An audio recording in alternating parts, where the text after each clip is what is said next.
Witajcie w Gospodarczej Lupie z Markiem Meissnerem. W dzisiejszym programie kłopoty rosyjskich gigantów. Później Rosja zaprasza do siebie firmy zagraniczne, bo coś deficyt rośnie. Następnie producent makaronów nagle staje się kluczowy dla wysiłku wojennego.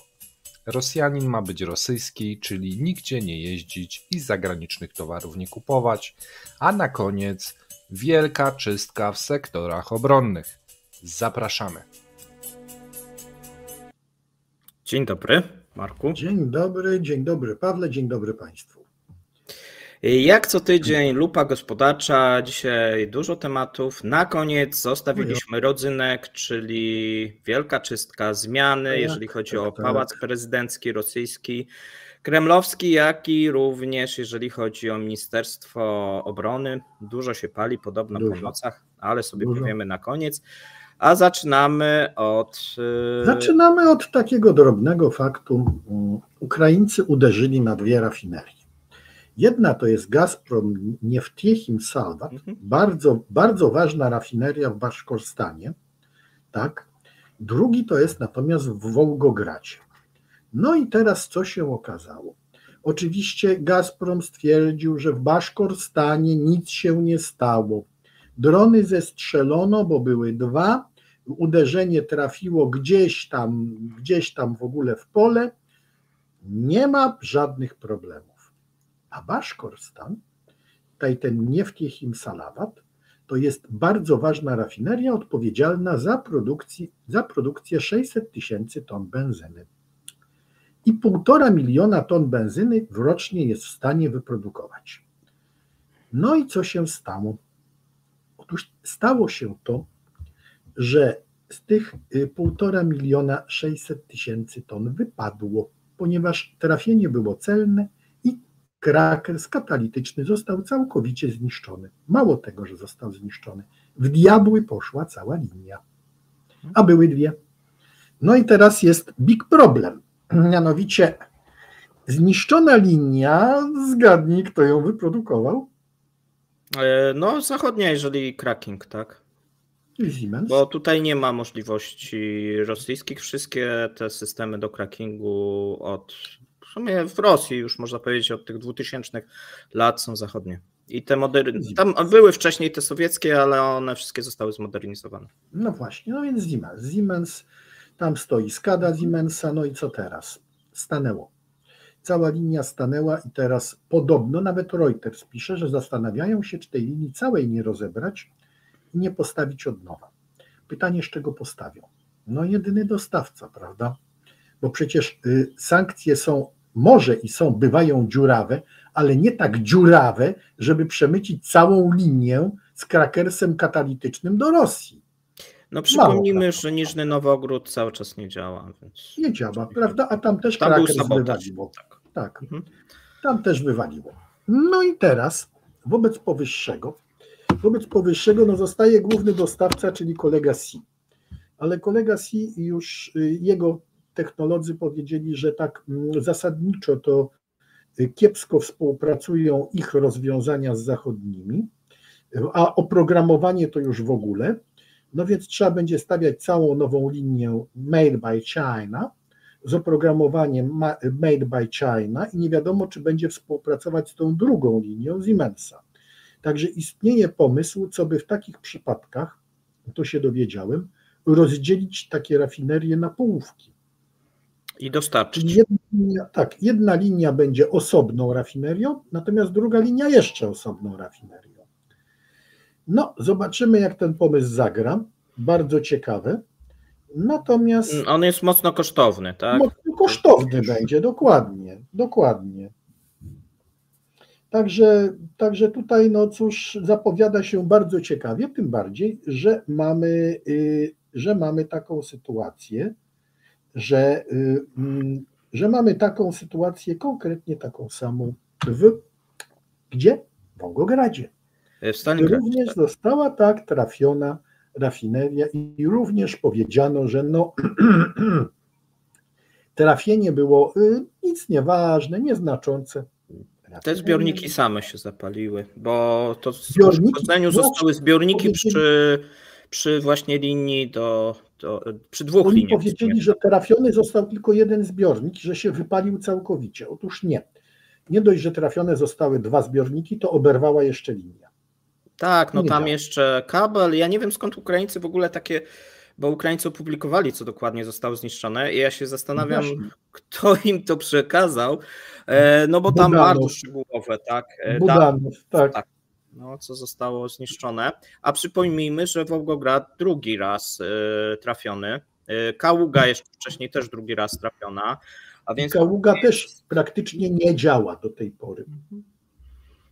Kaługa mniejszy, chociaż jeżeli chodzi o Kaługę, no to ważna rafineria w tym regionie, a przypomnijmy, że to jest ważny region ze względów tych takich przemysłowych, tak? No. Tak. I to jest region, który bezpośrednio tam supportował ten cały rejon przemysłowy. Także tutaj się robi w tym momencie ciekawie. No i jeszcze kilka trafień, pisze Bloomberg. Jeżeli dobrze będą trafione te trafienia, to 25% mocy produkcyjnych, jeżeli chodzi o benzynę, całkowicie Rosji wypadnie.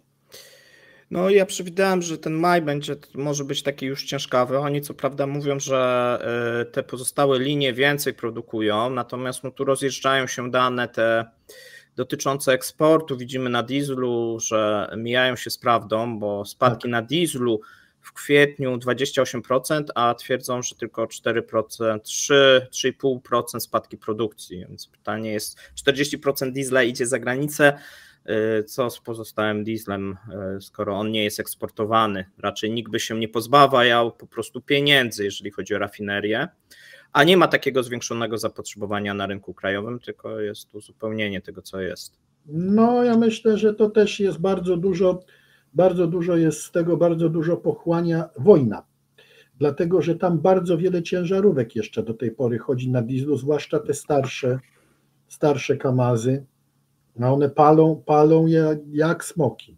Także tutaj ja myślę, że diesel to znajduje swoje miejsce w specoperacji.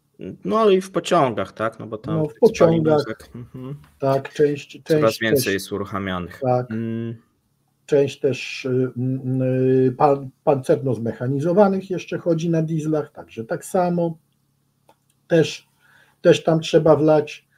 Także tutaj to nie tyle ginie, ile jest pożerane przez wojnę. No zobaczymy, bo faktycznie drugie albo może będzie w niektórych przypadkach i trzecie podejście do rafinerii, a więc cokolwiek spróbują wyremontować, to idzie to w diabły.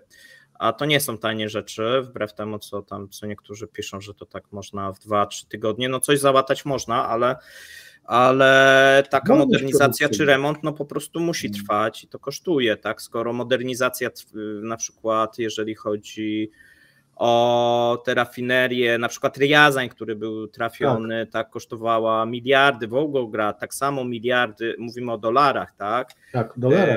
Kilkanaście miliardów, no to co, teraz się spaliło i tak za kilka milionów można wymienić, no trochę to tak nie wygląda. Znaczy ja bym na to jeszcze popatrzył od innej strony. Popatrz, trafione rafinerie, zaczyna się modernizacja, zaczyna się robota nad odtworzeniem raz ciągłości produkcyjnej, zdolności produkcyjnej. Mija miesiąc, 2, 3, po czym jak już robota jest mocno zaawansowana, następne boom. No tak, trochę to teraz wygląda.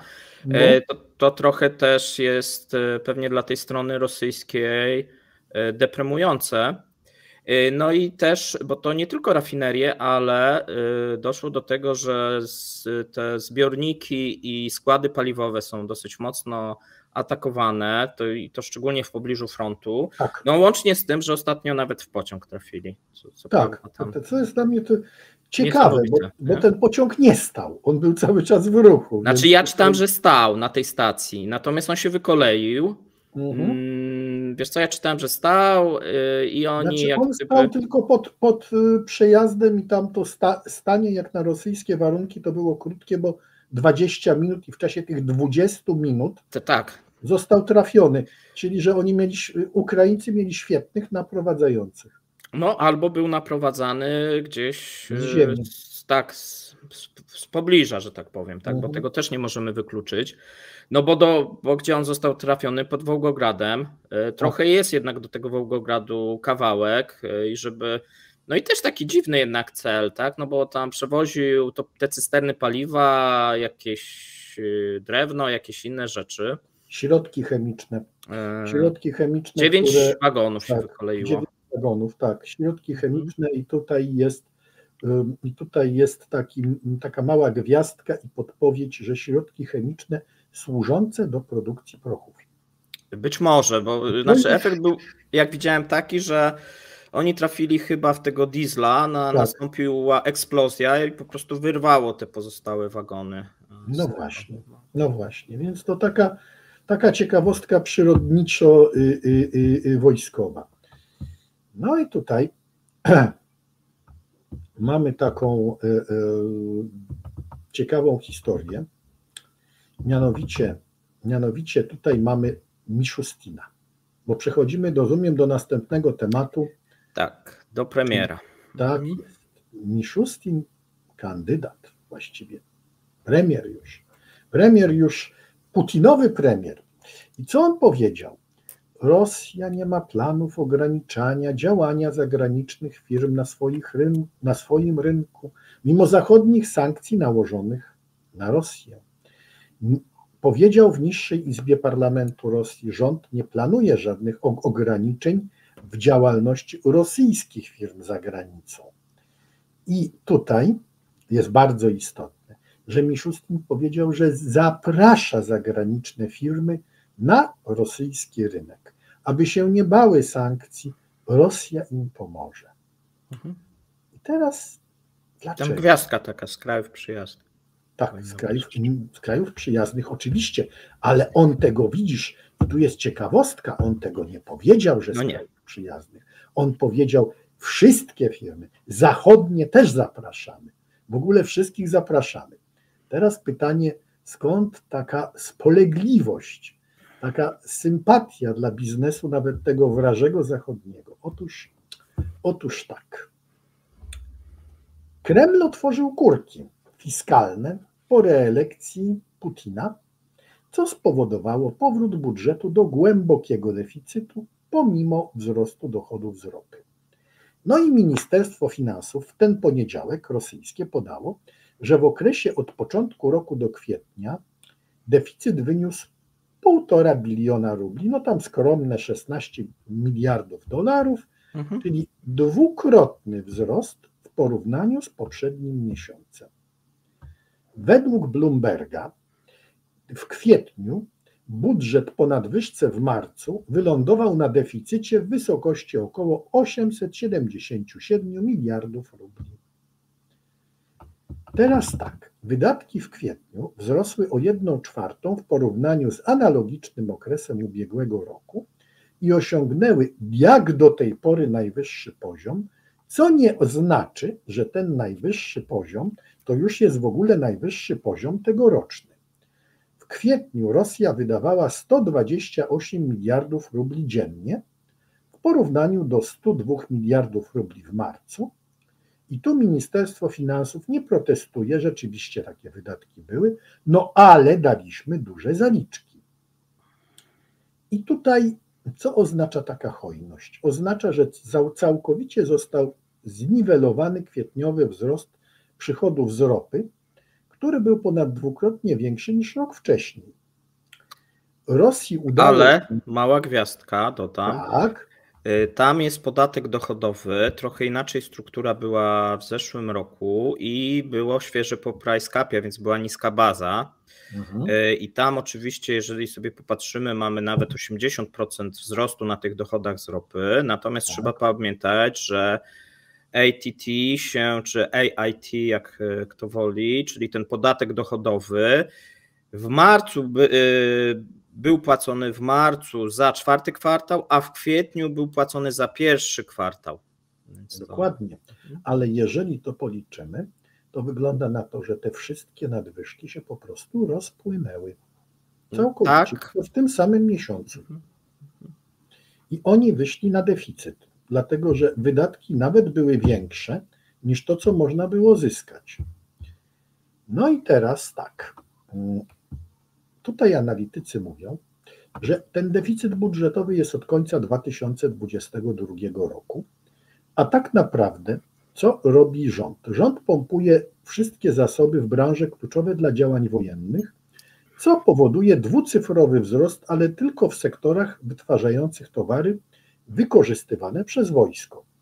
Oficjalnie Rosja planuje w tym deficyt budżetowy na poziomie 0,9 PKB. Nieoficjalnie to tutaj są rozbieżne cyfry, przy czym najwyższa to jest 3,5% PKB.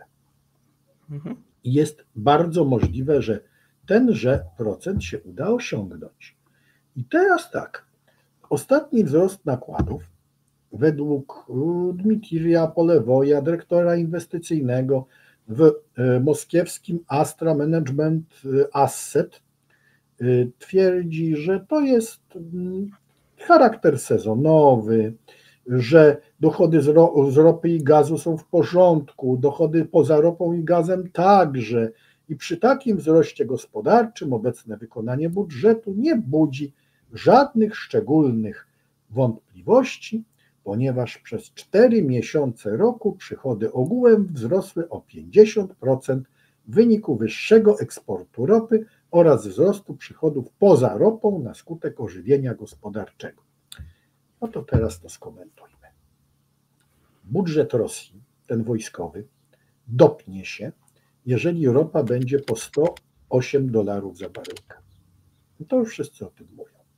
W tej chwili 83 to jest wszystko, co można osiągnąć i spada. Znaczy mówimy o Brencie. Tak jest, mówimy o Brencie. No i teraz następna sprawa. Co to jest to ożywienie gospodarcze? To ożywienie gospodarcze to jest pchanie środków w konsumpcję krajową, bo nie da się tego zrobić inaczej, z tego względu po prostu, że są sankcje, Rosja jest krajem coraz bardziej autarkicznym i nawet handel z Chinami w tej chwili powoduje problemy. Okej. To znaczy, że cały czas to ożywienie jest sztuczne, ponieważ pompujemy konsumpcję krajową, podwyższając deficyt. Czyli jak w tym momencie wygląda wykonanie budżetu? No tylko na papierze. To pod warunkiem, że zastosujemy kreatywną księgowość, która spowoduje, że za bardzo, jak będziemy liczyli ten deficyt, że ten deficyt nam za bardzo nie wyskoczy. Także no, w tym momencie święty deficycie prosperujesz znakomicie. Tam są takie dwie możliwości najprostsze, czyli rolowanie wydatków, no bo jedna to jest cash flow, a drugie, kiedy będziemy to księgować, szczególnie wydatki. I tu tym się dosyć mocno, no w sumie Anton Siłanow jest dosyć sprawny, trzeba mu przyznać. W kreatywnej księgowości tak. Tak, to jest moim zdaniem jedna z takich jaśniejszych tych punktów tego rządu, bo jednak to jest umiejętność. I druga rzecz, no to jest oczywiście ten podatek inflacyjny, który w Rosji jest niemały, bo mamy nawet to odczyty Rostatowe, no i wypowiedzi Banku Centralnego, że w tym roku to chyba nie będzie jednak obniżki. No dokładnie. Mało tego, ekonomiści przypuszczają, że raczej w tym roku możemy dojść do pewnej podwyżki, zwłaszcza pod koniec roku, jak okaże się, jak wygląda wykonanie budżetu. No i tu cały na biało wjeżdża Białorusow, tak, i o tym pewnie na końcu sobie powiemy, bo ma zmniejszyć. Dokładnie, znaczy to nie jest takie proste, raczej on nie w tym celu posłany. No nie, właśnie podyskutujemy sobie w jakim celu, bo my zrobiliśmy materiał w poniedziałek, no i jak do tej pory te nasze przewidywania po godzinie się już sprawdziły, więc sobie podyskutujemy. Przyjrzałem się, już taki gabinet wojenny skonstruowałem w tym momencie. No właściwie to moglibyśmy do tego przejść, skoro nam Białorusow tak wyszedł. No dobrze, skoro Białorusow, jak mnie tutaj poprawiają. Białorusow, biały wąs. Tak. No to słuchaj, bo pierwsze takie reakcje, które widziałem w tej zachodniej prasie, z czego dla mnie nie były zrozumiałe, no to że teraz będzie lepiej, bo ekonomista, technokrata, nikt nie sprawdził do końca, czym on się zajmował, ale że będzie lepiej i teraz Rosja będzie dopiero mogła prowadzić długoletnią wojnę i konfrontację z Zachodem. No to jest praktycznie rzecz biorąc narracja Putina. Zauważmy, że on jest synem... No bo wiesz, w Komersancie i w RBK tego samego dnia, bardzo szybko, znaczy ja zakładam, że po prostu dziennikarze i niektórzy analitycy są leniwi, no i mieli już gotową tezę, narrację i bardzo chętnie przyjęli, no bo ona jest taka, wydaje się, że racjonalna, szachista 5D, rozgrywa, Szojgu się tutaj skończył, przychodzi ekonomista, wysokie koszty, on zmniejszy koszty, zwiększy produkcję, teraz to dopiero Rosja będzie produkować amunicji, czołgów i tego wszystkiego. W Zachodzie bój się. Problem polega na tym, że to nieprawda. To nieprawda, to po pierwsze, to jest rzeczywiście sprawny technokrata i syn Rema Białorusowa, który współuczestniczył w tak zwanym wprowadzaniu reformy Kosygina, czyli cięciu tych największych absurdów rosyjskiego planowania, ale z drugiej strony on jest sam fanatykiem planowania. I tutaj jak bardzo słusznie, tak. I tutaj bardzo słuszna taka opinia,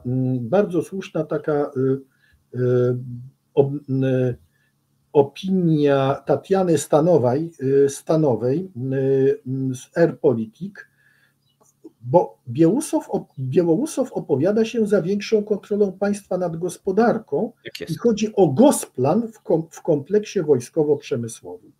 To teraz ja dopowiem, o co tu chodzi. Ja tam mam informacje z Komisji Obrony Dumy.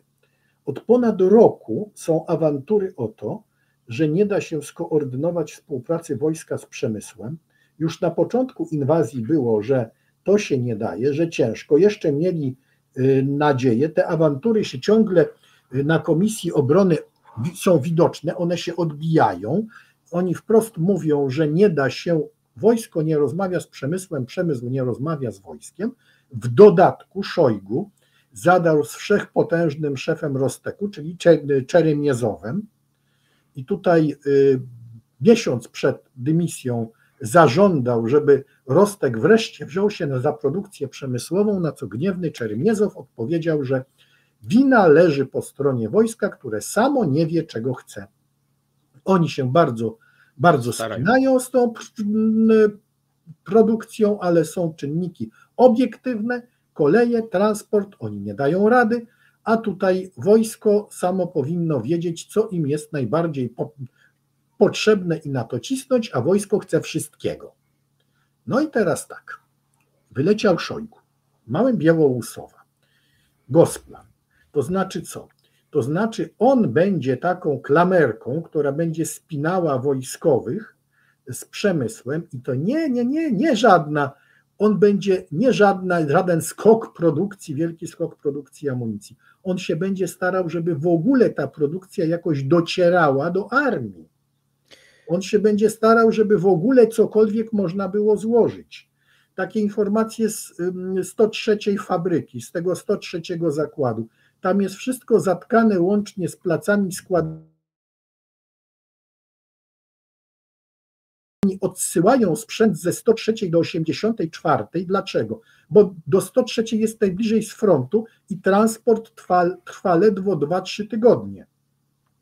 To wszystko przesyłano na siłę do 103, ale 103 już nie wydala, w związku z czym jeszcze ze 103 wraca do 84. I po to jest taki Białorusow, planista centralny. Ale z tego, słuchaj, wynika, że świętej pamięci bandyta Prigorzyn i więzień polityczny Striełkow-Girkin mieli rację. Oczywiście, że mieli rację. Najbardziej to miał rację Striełkow, czyli Girkin, mówiąc o Szojgu hodowca reniferów, Tuwijczyk.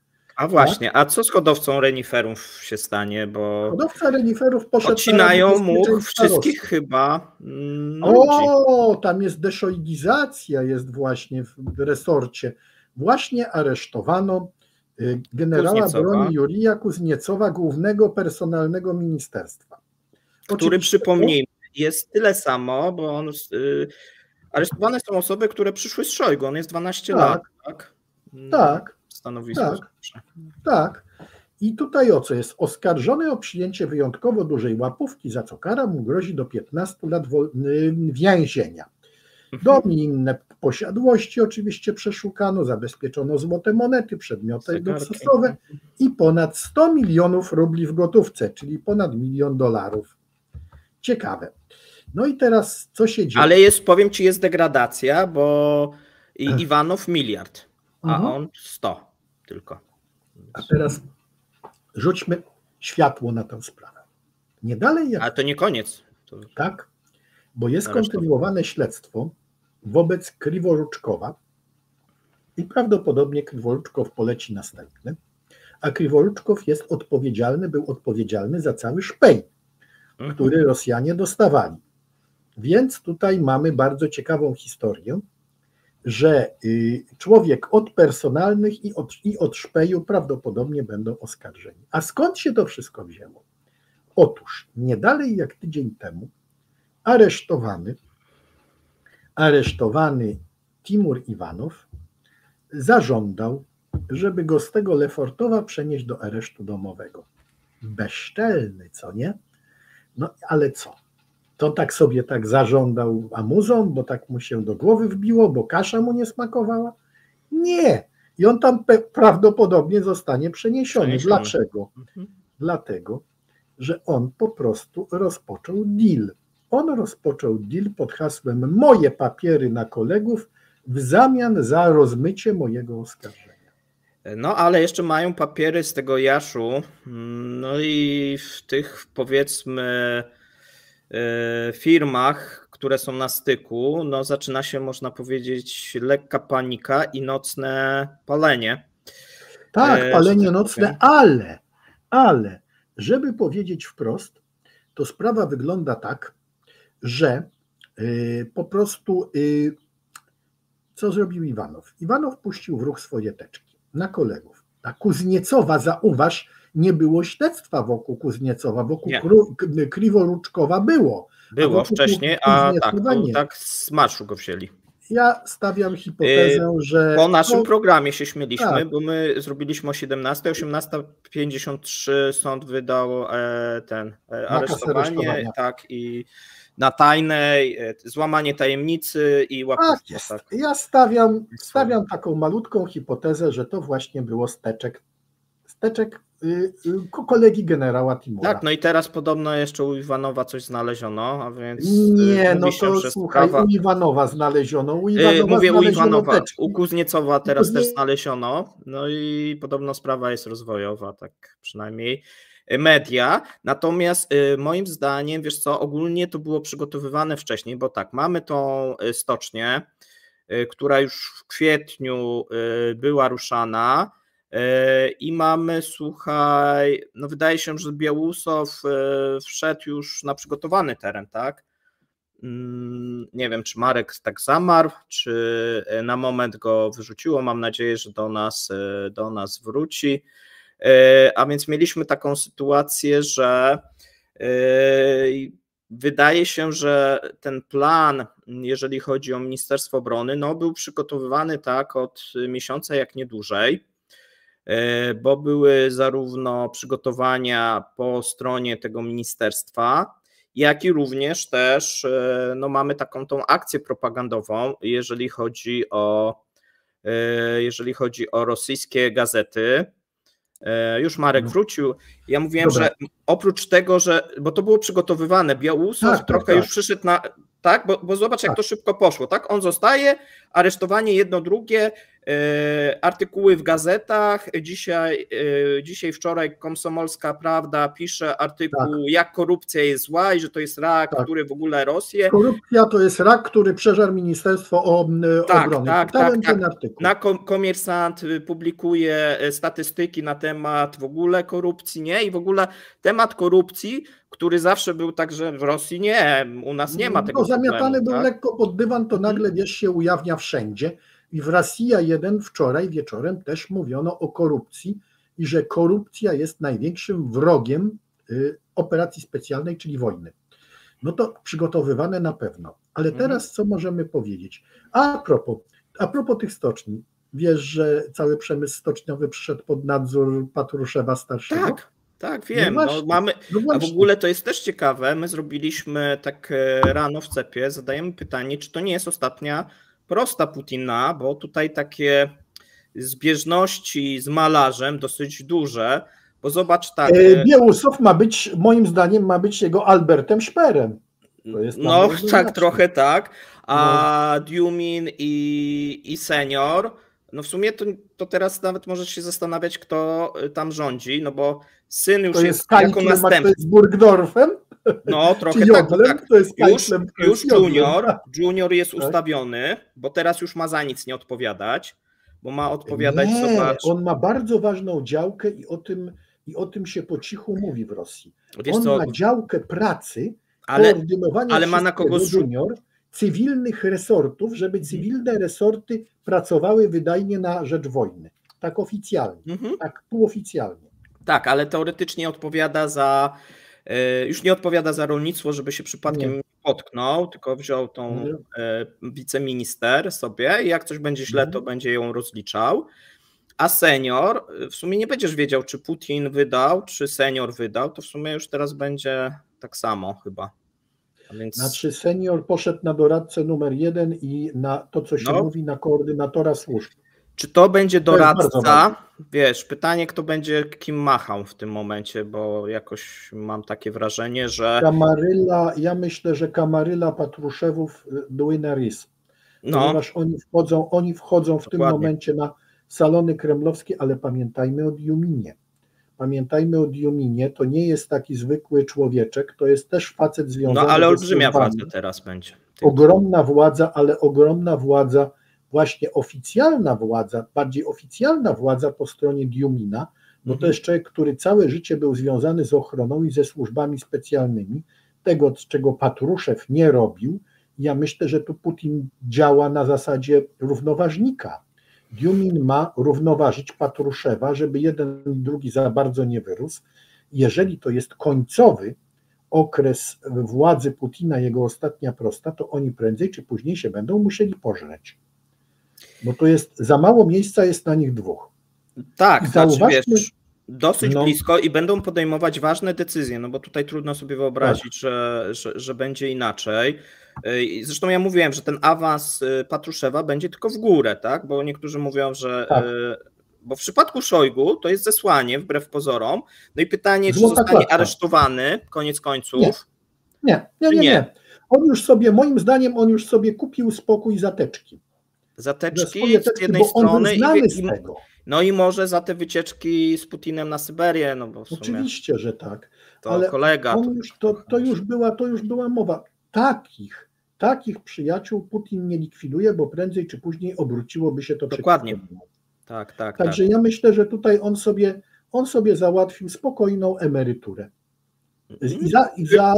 I zateczki, bo był z tego znany. Chyba, że się zatruje, wiesz, bo ja bym tu nie wykluczał takiego scenariusza jednak kiedyś w przyszłości, bo Putin tak lubi, kiedy już się nie spodziewa, już myśli, bo on się ma teraz tym republikami w ogóle zajmować i tym Kazachstanem i Azją Centralną, Szojgu, co ciekawe, i odzyskiwaniem tych wpływów, jeżeli chodzi o Rosję.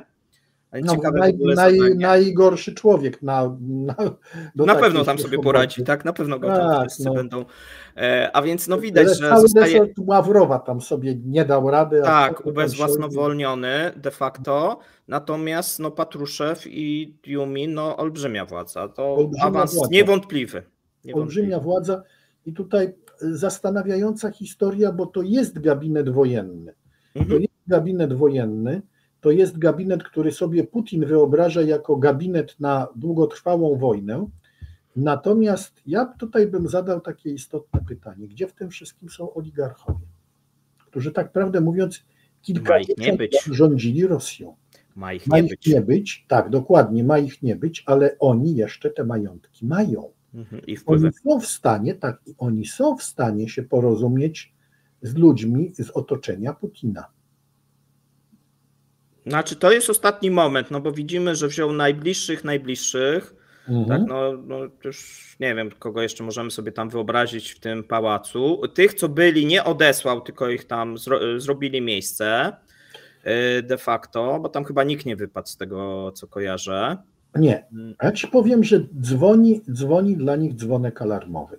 Tam wielki dzwon dla oligarchów, chyba znowu wywrócimy porządek, dlatego że Putin powiedział, że jeżeli istnieje uzasadniony interes przemysłowy Rosji, jeżeli istnieje interes związany z obronnością Rosji i jeżeli istnieje podejrzenie, że działalność tutaj właścicieli zakładów przemysłowych jest na szkodę Rosji, to te zakłady mogą być znacjonalizowane. No i tak się dzieje. Tak, i tu przejdźmy do tematu, który miał być dalej, bo czyli to jest makarony pewnie. Tak, jest bardzo ciekawy temat, mianowicie makarony. Makarony i tutaj jest taka firma, zaraz dotrę do swoich notatek, tak, Marfa, dokładnie. To jest Makwa, tak jest. Makwa SA. Tutaj największy w kraju producent makaronów. Centralny Sąd Rejonowy w Czelabińsku uwzględnił dokładnie dzisiaj wniosek Prokuratury Generalnej o konwersję całego majątku Makwy i powiązanych z nią spółek na spółkę Skarbu Państwa. I to powiedział prawnik Prokuratury Generalnej Igor Trunow Agencji Interfax. W pozwie Prokuratura Generalna podniosła, że Makwa i kilkanaście innych przedsiębiorstw, w tym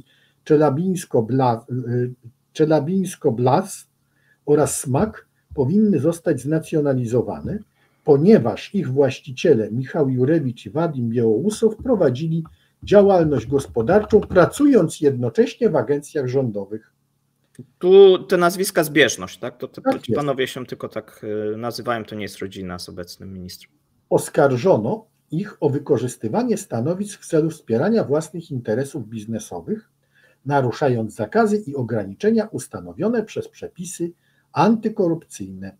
Jurewicz był deputowanym do Dumy w latach 2000-2005, kierował czelabińską fabryką do 2010, potem do 2014 całym obwodem czelabińskim. Białoussow był zastępcą członka 3 kadencji Dumy Państwowej w latach 2011-2023. A JSC Makwa to jeden z 5 największych światowych producentów makaronów i został umieszczony osobiście przez Ministerstwo Gospodarki na liście przedsiębiorstw o znaczeniu strategicznym dla rosyjskiego kompleksu przemysłowo-rolnego. Prokuratura Generalna oszacowała kapitalizację Makwy na nędzne 22 miliardy rubli, a pierwszej fabryki chleba na równie nędzne 3,7 miliarda rubli. A według Departamentu roczne przychody obu przedsiębiorstw przekraczają 31 miliardów rubli. To są grosze. Jurewicz i Białoussow, już ich nie ma w Rosji, zostali wpisani na międzynarodową listę osób poszukiwanych w związku z łapówkami o wartości prawie 3,3 miliarda rubli, o sfałszowanie przetargu na wykonanie budowy dróg w obwodzie czelabińskim. W 2020 roku Białoussow otrzymał in absentia 10 lat kolonii karnej o zaostrzonym rygorze, ale dowody były tak nędzne, że w ubiegłym roku Sąd Najwyższy uchylił wyrok i przekazał sprawę do ponownego rozpatrzenia. Nawet przy Putinie nie udało się go skazać. No ale znaleźli następna, więc tam przyklepią w którymś momencie. Przyklepią jakiś tam wyrok, ale już dziesiątki nie dostanie, bo się nie da. No i teraz o co chodzi? O to chodzi, że tutaj Makwa zostanie absolutnie znacjonalizowana i że to jest pewien trend. Nacjonalizowane są tutaj majątki na razie średnich oligarchów. Teraz w kwietniu na kongresie Rosyjskiego Związku Przemysłowców i Przedsiębiorców Putin powiedział po prostu: nacjonalizacja prywatnego majątku biznesowego w Rosji jest uzasadniona, jeżeli właściciele wyrządzili krajowi szkodę. Tak jest. Jak ta nacjonalizacja wygląda? Jeszcze to, co powiedział dokładnie Putin. Nie chodzi tu o rewizję prywatyzacji, ale o przypadki, w których działania lub zaniechania właścicieli przedsiębiorstw i zespołów nieruchomości powodują bezpośrednią szkodę dla bezpieczeństwa państwa i interesów narodowych. Co to znaczy? Co było zaniechaniem albo działaniem bezprawnym? Ustali prokuratoria. No, znaczy będzie jeszcze wcześniej prokuratura, ale tu wchodzi właśnie Białousów, ponieważ pan Białousów już oświadczył, że zarówno ministerstwo, jak i cały ten przemysł zbrojeniowy czeka audyt. Tak, czeka audyt. I audyt pod kątem współpracy z niektórymi firmami. Zwłaszcza. Wiesz, ci, co dostaną certyfikat, będą mogli nadal działać, a bez certyfikatu pójdą prawdopodobnie siedzieć. I można powiedzieć, że to jest początek zmian. I ja się tutaj z tobą w 100% zgadzam. Po to jest Diumin, po to jest Patruszew tak blisko i tak wysoko,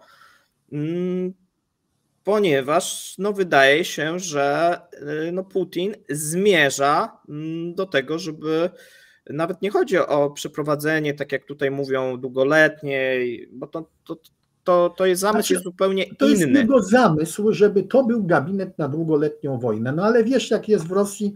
No wiem właśnie. Jak powiedział Czernomyrdin, Białousów może w którymś momencie się zepsuć. Tak. Zostanie wymieniony na następny zderzak. Tak, na następny, natomiast może się też skorumpować po drodze. Może. Chociaż zauważ, jest jedynym wymienianym jako nieprzekupny. Ale w związku z tym może na przykład po prostu nie dać rady. Zdrowie mu się może popsuć. No na przykład prawda? Zdrowie może mu się posypać. Ogólnie on nigdy nie był lubiany, przypomnijmy, ja to wielokrotnie powtarzam. On jest typem takiego urzędnika, właśnie gościa, który siedzi po nocach i tam sobie coś tam dłubie. On jest nietypowy jak na Rosję, bo on nie pije, nie pali. Nie pali. Nie ma przyjaciół. I jest zaufanym też Putina, bo Putin mu ufa, tak? Jest idealnym zderzakiem w związku z tym. Ponieważ nie ma żadnej swojej kamaryli, bo jest nielubiany. No nie ma tak żadnego poparcia, żadnych takich tutaj, bo tak jak Szojgu, że miał swoich ludzi, tak jak... On tą kamarylę budował całe lata, Szojgu, teraz nawet mu to Nowak, który gdzieś tam ma całą tutaj, że tak powiem, familię wokół siebie. Tak. Ten Białousów był zawsze tak z boku, tak, i tutaj... To wiesz, dla wszystkich to był, nawet w Rosji to był duży szok, że on wylądował akurat w tym ministerstwie. Ale jeżeli się zastanowisz, że na początku ma być przeprowadzony audyt, a potem się zobaczy, to on chyba idealnie się do tego nadaje, tak, bo wykryje wszystko. Wrzucił bardzo ciekawą uwagę i to bardzo dobrze pasującą, mimo że on właściwie taki człowiek kultury, to on powiedział tak. Ale z Putinem dobrze się zna, więc... Tak. Komu się w Rosji najlepiej współpracuje z kim? Najlepiej się współpracuje państwowemu z państwowym. Dlaczego? Dlatego, że obaj wtedy dobrze się rozumieją i dobrze produkują kwity na to, dlaczego ta współpraca się nie udaje. Więc ja myślę, że tutaj ci, co nie dostaną certyfikatów, to ich, Pawle, czeka po prostu nacjonalizacja. I tu się posłużę danymi, bo takie mamy. Transparency International Rosja, lata 2022-2003. Pod kontrolę państwa przeszło ponad 180 prywatnych przedsiębiorstw, a żądania nacjonalizacji, które w ciągu 2 lat trafiły do sądów, dotyczyły prawie 200 firm. Są to głównie przedsiębiorstwa produkujące wyroby dla wojska, majątek przedsiębiorców, którzy opuścili kraj oraz firmy uznane za strategiczne. W 2024 roku już 3 zakłady czeladijskich zakładów elektrometalurgicznych Chemk znalazły się pod kontrolą państwa, a właściciel przedsiębiorstwa Jurij Antipow został zatrzymany w sprawie o oszustwo. A teraz co może być firmą strategiczną? Znacjonalizowano największego w kraju producenta wina, Kuban Wino, i 8 przedsiębiorstw rybackich na Dalekim Wschodzie, które kontrolowały tam rynek krabów. królów karabowych skasowali. Tak to jest. mówiliśmy, ten materiał zrobiliśmy. Wino też ciekawe, bo to nie było tylko wino, tak? To oni tam tych spółek potworzyli dosyć dużo, tak? Spirytusowych, tak, wszystko wokół tego Kubań wino. Kubań, tak. Tak, i przestało to istnieć. Praktycznie poszło pod zjednoczenie przemysłu spirytusowego w tej chwili. To będzie się to nazywało zjednoczenie przemysłu spirytusowo-winiarskiego, no co się jednoznacznie kojarzy, prawda, z czasami tak, ZSRR. I tutaj, no cóż, no, mamy powrót do przeszłości. Pytanie bardzo ładne pytanie też się pojawiło tutaj w rosyjskich runetach. Kto będzie to potem prywatyzował? Zobaczymy, bo na razie trend jest faktycznie ten w kierunku nacjonalizacji. Nikt nie może być bezpieczny, szczególnie bo tam jest jeszcze taki wytrych często stosowany, że jeżeli firma właśnie tworzyła dla przemysłu obronnego, to teoretycznie nie mogła być sprywatyzowana, czyli nie trzeba, nawet żeby były jakieś nieścisłości, czy jakieś, nie wiem, oszustwo, korupcja, tylko ogólnie ten proces nielegalny był. Jeżeli firma była krytyczna, a to krytyczna każda może być, no i można też się powołać, tak jak powiedziałeś, na względy bezpieczeństwa i to wtedy w sumie każdy. Tylko tu jest ciekawa sprawa. Jurewicz i Białusow to nie byli sobie tacy zwykli szarzy biznesmeni, to byli tak zwani średni oligarchowie. Czyli bierzemy się już za majątek średnich oligarchów. Jeszcze tych dużych nie ma tych słynnych, tak jak nie wiesz, Potanina nie ruszono, tak, Deripaski wiadomo, że się nie ruszy, ale właśnie. Rottenberga, co się może stać z Rottenbergiem? Rottenberg, to ta najstarsza już taka, wiesz, jeszcze Jelcynowa, nie? Deripaski ale on był, pamiętaj, że Mark Rottenberg był trenerem sportu walki u Putina. Ja myślę, wiesz, że to kierunek, bo oni rozpętali też taką populistyczną akcję walki z korupcją i zamysł moim zdaniem jest, pytanie oczywiście kiedy to zastopują, tak, no bo pewnie w którymś momencie powiedzą, no zobaczcie, tylu już aresztowaliśmy, takie wyniki i w którymś momencie ci, co mają certyfikat, pewnie oni się ostaną, natomiast z drugiej strony kto nie pije szampana, kto nie ryzykuje, ten nie pije szampana, bo największe pieniądze teraz można robić na tym punkcie państwowe, prywatne, zamówienia wojskowe, zamówienia prywatne, tylko że tam jest największe niebezpieczeństwo nacjonalizacji.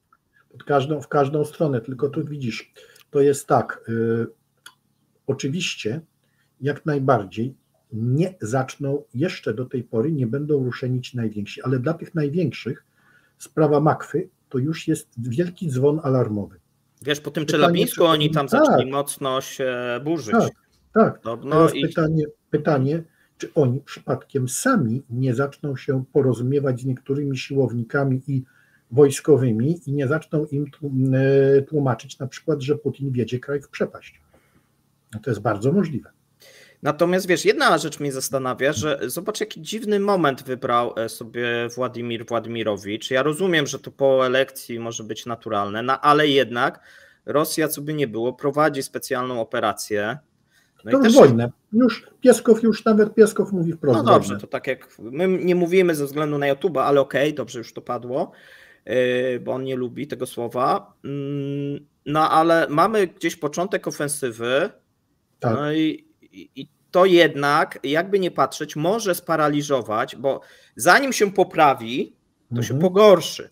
Zanim Białorusow zrobi tą czystkę i no bo wiesz, to będzie lista winnych i lista zaniedbań, tak? No bo my mówiliśmy, Putin ma dosyć korupcji i nieudolności i tych zaniedbań, tak? No bo on widzi, że kasa idzie co rok, a efektów jak na froncie nie ma, tak nie było. I do czego to ma doprowadzić? Bo jak na razie doprowadza do drenażu Narodowego Funduszu Dobrobytu i po prostu pozbywania się rezerw rosyjskich. No i śmierci tak naprawdę tysięcy Rosjan, co pewnie akurat go najmniej interesuje, no ale ale jak gdyby nie przynosi efektu. Kiedyś te rezerwy zaczną się wyczerpywać, to po pierwsze, po drugie. No, remontowe się zaczną wyczerpywać, tak. To też jest problem. Zasadnicza sprawa. Gerasimow był człowiekiem Szojgu. Cały czas się mówi, że Gerasimow ale się nie też lubili, poleci. to też, wiesz. Też się nie lubili, tak. Ale teraz Gerasimow ma ostatni moment na wykazanie się, że Szojgu go ograniczał i że bez Szojgu to on da radę. No to tego typu ciśnienie powoduje błędy. Tym bardziej, że nogawki mu będą obgryzać wszyscy ci, którzy byli niszczeni przez Szojgu, z Cieplińskim na czele, który został przez Szojgu skompromitowany tą sprawą romansu żony, z którą się zresztą rozwodzi. Także tutaj wiesz... To po tych zdjęciach się rozwodzi? No jak? No przecież takie ona, zdjęcia to wiesz, w każdym sklepie. Ale ona z jego własnym bratem. Wiem. Uj. No.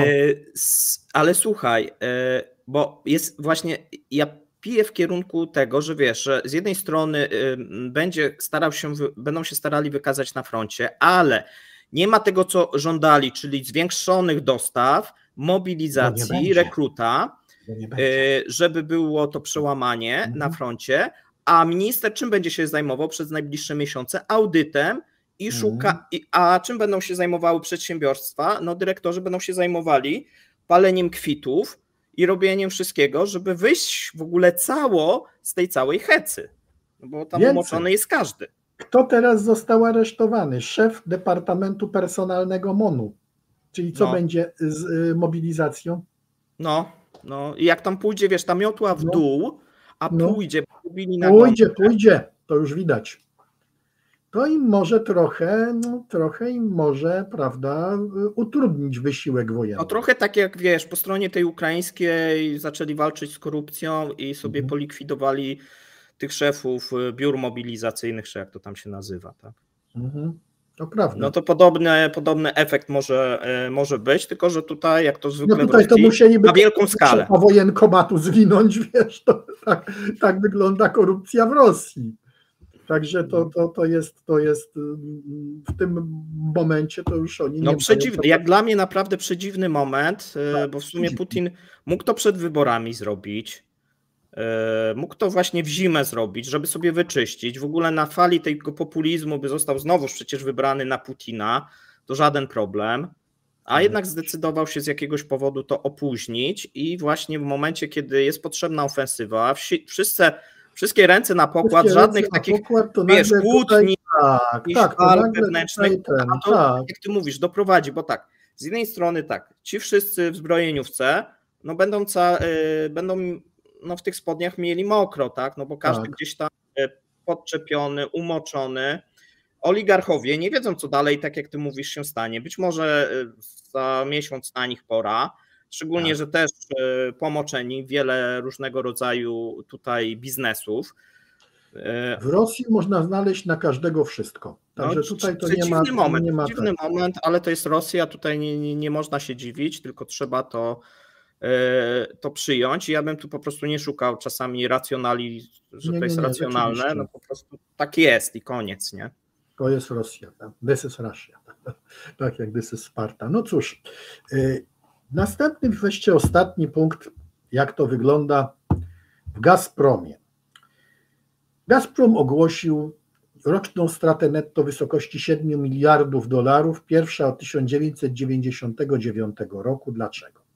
Bo Gazprom uważał Europę za swój największy rynek zbytu, aż tu nagle przyszedł rok 2022, kiedy próby manipulowania przy rynku gazu spowodowały, że Europa zaczęła zwijać rosyjski gaz.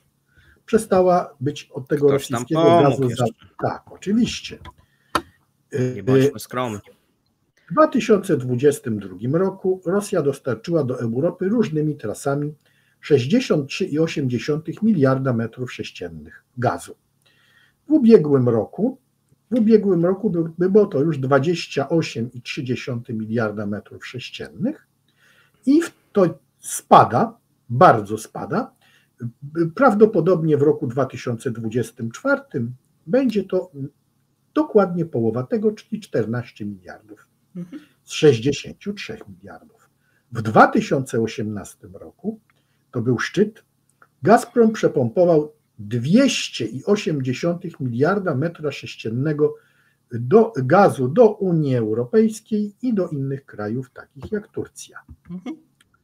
Ile to miało być? Według Gazpromu, gdyby nie było wojny i ruszyłby Nord Stream 1-2, to miało dotrzeć do 300 miliardów. Ale jaki jest efekt? Ja ci powiem więcej, były plany na Europę ponad 400. Ponad 400 lata. Tak, w ogóle 3 lata, tak. No a teraz nagle Rosja zwróciła się do Chin, żeby zwiększyć sprzedaż gazociągami do 100 miliardów metrów sześciennych rocznie do 2030 roku. Siła Syberii ruszyła pod koniec 2013 i planuje się osiągnąć do końca tego roku 38 miliardów metrów sześciennych rocznych zdolności mocy Syberii, a Moskwa i Pekin uzgodniły w 2022 roku co do eksportu 10,3 miliarda metrów sześciennych, ale LNG z Sachalinu. Największą nadzieją Rosji jest co? No, rurociąg Siła Syberii 2 przez Mongolię miałby eksportować 50 miliardów metrów sześciennych rocznie. No i co tutaj tak powiem, jest gorzej, bo oni podpisali z Chińczykami kontrakty, których nie mogą zrealizować na 56 miliardów. Tak, nie mogą. Siła Syberii to te 38 to jest maksymalnie, znaczy gazociąg więcej nie uciągnie, a jeszcze tam jest jeden problem. 2 złoża są przeszacowane, bo były szacowane na 30 lat i są przeszacowane i jeżeli będą pompować tyle, ile pompują, to zamkną 15, te złoża w kilka połowa lat. tego. 15 lat. Nie, zamkną szybciej, bo będzie degradacja tak zwana złoża, bo będzie źle, znaczy niewłaściwie tak. I przy tych rosyjskich technologiach może po prostu ujść, tak upraszczając, do po prostu uszkodzenia tych złóż i wtedy się zmniejsza te możliwości dosyć szybko. Dokładnie. Teraz Kateryna Filipienko, dyrektor do spraw badań nad gazem LNG w Wood Mackenzie, powiedziała, że chociaż Gazprom notuje dodatkowe przychody z eksportu, nawet gdy wszystkie te rurociągi zostaną uruchomione i zaczną pracować pełną mocą, nigdy nie będą w stanie całkowicie zrekompensować utraconego biznesu w Europie.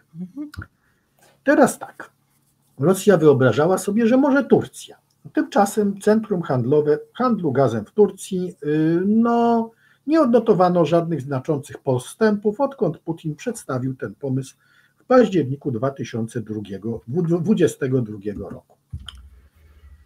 Według moskiewskiego brokera BCS przychody Gazpromu ze sprzedaży gazu do Europy w latach 2015-2019 wynosiły średnio 3,3 miliarda dolarów miesięcznie dzięki dostawom na poziomie 15,5 miliardów metra sześciennego gazu.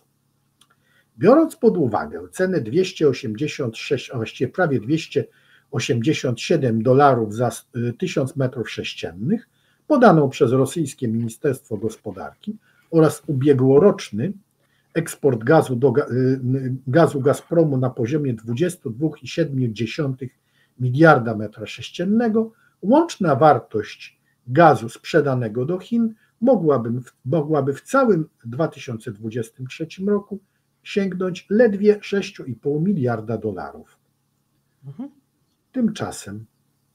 Tymczasem Gazprom w ogóle nie ujawnia przychodów ze sprzedaży do Europy i Chin za 2023 rok, a Michał Majdan, dyrektor China Energy Research w Oksfordzkim Instytucie Studiów Energetycznych, powiedział, że jest nieprawdopodobne, by Chiny zastąpiły tutaj dla Rosji Europę jako wysoce dochodowy rynek eksportu gazu. Dlaczego? Bo Chiny dają co prawda Rosji rynek zbytu, ale po znacznie niższych cenach i przychodach niż Europa. Jest, bo Marek znowuż Samar, to może dopowiem, mamy różnicę, słuchajcie, 28%, to jest mniej więcej... Tak. 28% Chińczycy kupują taniej niż obecnie Europa, bo w Europie jeszcze kupują Austriacy, tak, Węgrzy i tak dalej. Dokładnie. I tutaj rosyjski gaz rurociągowy sprzedawano do Chin w cenie $6,6 za 1 milion brytyjskich jednostek cieplnych. Natomiast w pierwszym kwartale sprzedawano już po cenie $6,4 za ten milion. Dla porównania średnia cena rosyjskiego gazu w Europie w zeszłym roku wynosiła $12,9 za ten milion brytyjskich. Tak, ale to w zeszłym roku, więc to tam się też zmieniało. Dokładnie. I tutaj też, znaczy jest problem cały czas z tymi nowymi projektami, zarówno Gazpromu, jak i Nowateku. No bo jeżeli chodzi, oprócz tego, że Rosja miała być tutaj tym dostawcą na Europę ponad 400 miliardów, tak mówiono, tu mówimy głównie o Niemczech i Turcji, czyli takie dwa, czyli na południe Europy i tutaj na północ. Niemcy chcieli też sprzedawać ten gaz. Wielkie plany Gazpromu, a teraz okazuje się, że tak 7 miliardów straty i te długi, które Gazprom miał, jak każda firma miała linie kredytowe i długoterminowe zobowiązania, do tej pory wydawały się nieduże, ale teraz zaczynają mocno ciążyć i Gazprom będzie musiał restrukturyzować dług, bo tam jest 70 miliardów dolarów i coś, co wydawało się, że nie stanowi żadnego problemu dla tak dużej firmy, w 2024 i 2025 będzie stanowić. Widzisz, tam jest jeszcze tykająca bomba zegarowa. Tykająca bomba zegarowa w Gazpromie nazywa się arabskie obligacje.